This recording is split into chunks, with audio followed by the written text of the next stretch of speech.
everyone. So today I want to make a quick video about the state of BSV and what's going on in this space. So I think one thing that the BSV people need to accept today is that even if Bitcoin started as a project towards P2P digital cash, now the broader market has prioritized the store of value narrative over digital cash. So it has reshaped BTC to serve that purpose. And I think it's not a question of whether we think this is good or bad. It's something that we have to agree with. Like it's part of reality we live in. And over the years, like there has been many announcements and projects in BSV, and some of them have been pure BS, and a lot of them have been scaling milestones. But the problem is that the BSV is not failing because it doesn't scale enough. So I don't understand why there is so much energy being put on scaling it even more unless we have some demand of some kind. And there has been quite a lot of cool apps, but most of them have died within 2 to 3 years, like Twitch and others. And I think one of the reasons for that is simply the fact that price has just crashed over time. So anyone who has invested in BSV, I don't mean invested as an investor holding coins. What I mean is invested as a builder, as a dev. And all these people have built apps based on the belief that it could be used as digital cash. But the fact is, if it's crashing every day, how are you going to use it as cash? So the revenue from your app are just going to crash over time because the balance of users are just crashing. So this is a website that I really like. It's coin.dance, and it compares BTC to BSV and other forks. And I think one of the metrics that really matters, we see that the block size and the transactions from BSV, we have a lot of records, but we barely manage to keep at the level of BTC. And I think the most important chart on this is a ratio. It keeps reloading for some reason. Is a ratio between the Bitcoin fee and the miner rewards. So the main reason behind that is that any coin that manages to so for now BSV has managed at some point to win, but BTC has dominated and is still dominating. If we switch to log, we see a bit more detail, and we see that BSV has been crashing over on this ratio since the past 4 years, and it's barely moving from like the situation has not changed much. Like no one has managed to truly reach a bigger level than the other ones. But if one managed to, what would happen is that the miners would get more fees. And if the miner get more fees, then more hash rates would move to that fork, because all these forks use the same miner algorithm. And that could truly allow one of these chains to dominate over the others just from the fees. But even BTC, who has high fees, is not dominating. Like it's dominating compared to the others, but it's not, this ratio is not rising. Like the biggest it was almost 10 years ago. So even for BTC, it hasn't risen really. It only cycles. But one coin who really grows demand could manage to grow over time on this ratio and would dominate the other chains over time because of that. Because it would just absorb all the hash rates from the other chain just from the fees. So as I said before, if Bitcoin was meant to be electronic cash, which is what we call Satoshi's vision, it needs some kind of stability in price. And the reason for that is that if it keeps crashing over time, you won't use it as cash. You won't even keep it. So you can't build an app on something that people won't even want to keep, and their balance just keeps crashing. And the UX is terrible. Like one of the reasons the apps are dying over 2 to 3 years is that even if you create an app where most apps have been using deposits in BSV as a way to fund your wallet.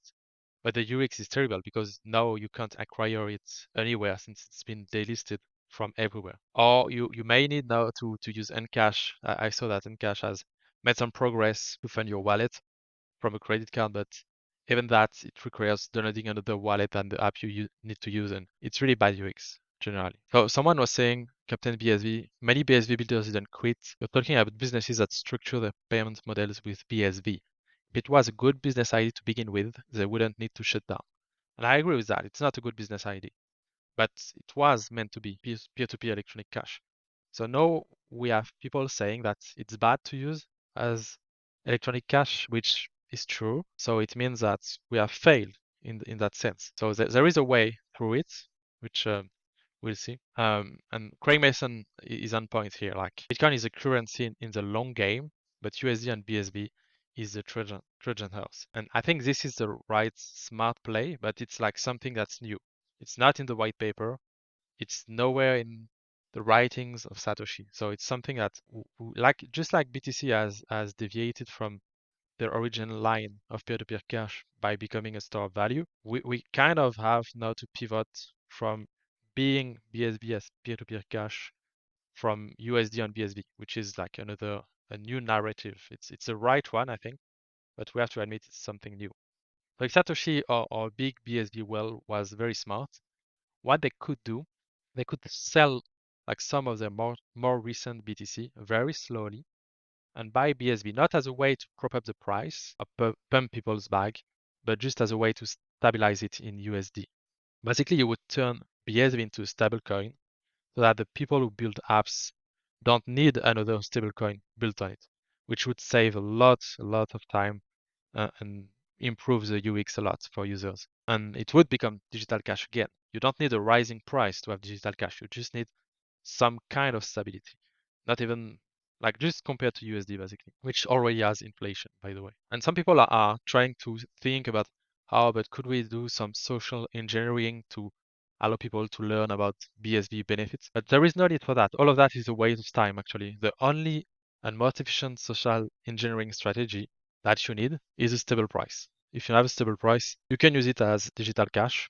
And if it's just slowly rising over time, people will move to it. And if you have, I'm pretty confident that if we had a whale or Satoshi was decided to keep the price stable, just from that and from the demand it would build by the apps being built, the price would slowly rise over time. So now we see that in the Western countries, there's been a coordinated crackdown, forcing people to upload their identity online to be able just to listen to content or watch content, which is crazy in terms of privacy. And so we have an opportunity here to position ourselves as the leading provider of privacy solutions for the blockchain. But this is not the positioning that we have used in BSV, which was more, we are the government regulated coin. And clearly we see today that this is probably not the right thing to do. So we have Spotify trying to verify people's age by uploading ID, which is crazy, just to listen to music.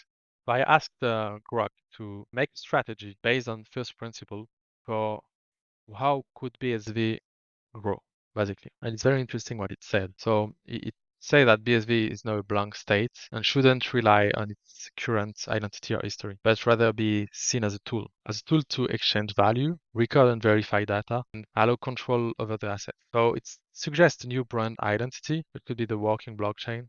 I don't think that's very good, but okay. Now the growth strategy. So focus on real utility. I think this is what BSV people are really looking for. And the targets are payments, which we already have. And as I said, the problem is not the payments being low fee or instant, it's only the value. So if we can have strong USD on BSV with good branding, that could be a way. Micropayments, I think it's the same. And that application, I think this is where the gold is actually. To security, this is all bullshit. Market to the right audience. So I think this is very important to market to everyday users and developers, not crypto people. I have pitfalls by not fighting BTC. I think this is something we need to start doing because we have not been very good about this. Thinking of the hype as well.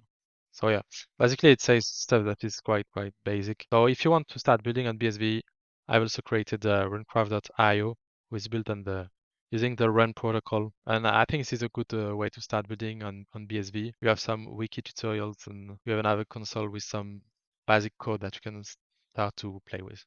So tell me in the comments what you would like to see and you would like me to talk of in the next videos, and see you soon.